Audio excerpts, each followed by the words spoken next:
Hello guys, আসসালামু আলাইকুম। আপনাদের সামনে নিয়ে আসলাম, এগুলা হচ্ছে আমাদের গ্রাম অঞ্চলের কাঁচা গাবের ওই ভর্তা বানাবো আমরা। এখানে আমি সবগুলা এক এক করে নিয়েছি।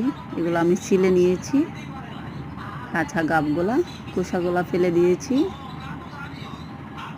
এরপরে আমি এগুলা ওই সালাদ কাটার দিয়ে ব্লেন্ড করে নিছি। দেখেন কত ঝোর হয়েছে, সালাতের মতন একদম ঝরঝরা হয়েছে। এগুলোর মধ্যে এখন আমি এই বিচিগুলা দেখেন, এই বিচিগুলা এগুলা খাওয়া যাবে থালের বীজের মতন। এগুলো নরম, খেতে অনেক মজা। এগুলোর ভিডিও আমি পরে দিব। এবার এক এক করে আমি ইয়াগুলা মিশিয়ে ফেলবো।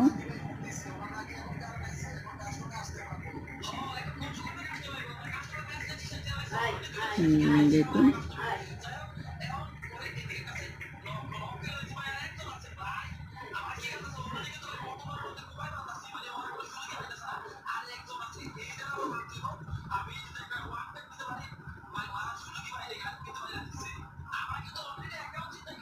প্রথমে এখানে আমি নিচ্ছি আমের পিউরি, এগুলো আমের আচার বানাইছি এগুলা। এরপরে বড়ইয়ের আচার, এগুলা চিনি, এরপরে চিনি দিচ্ছি। এরপরে দেখেন লাল মরিচের গুঁড়া, এরপরে পেঁয়াজ, ধনিয়া পাতা, লবণ সবগুলো একসাথে অ্যাড করে দিচ্ছি।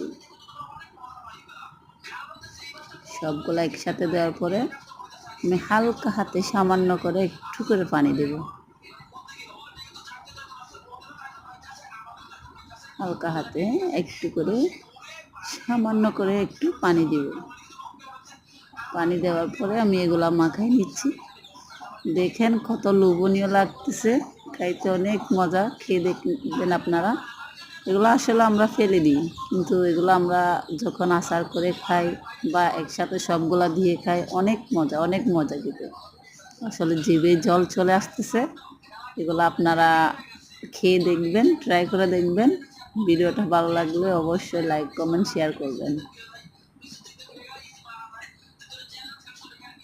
আমি আসলে নতুন, এমনি শখ করে এগুলা দিছি, কেউ কিছু মনে করবেন না।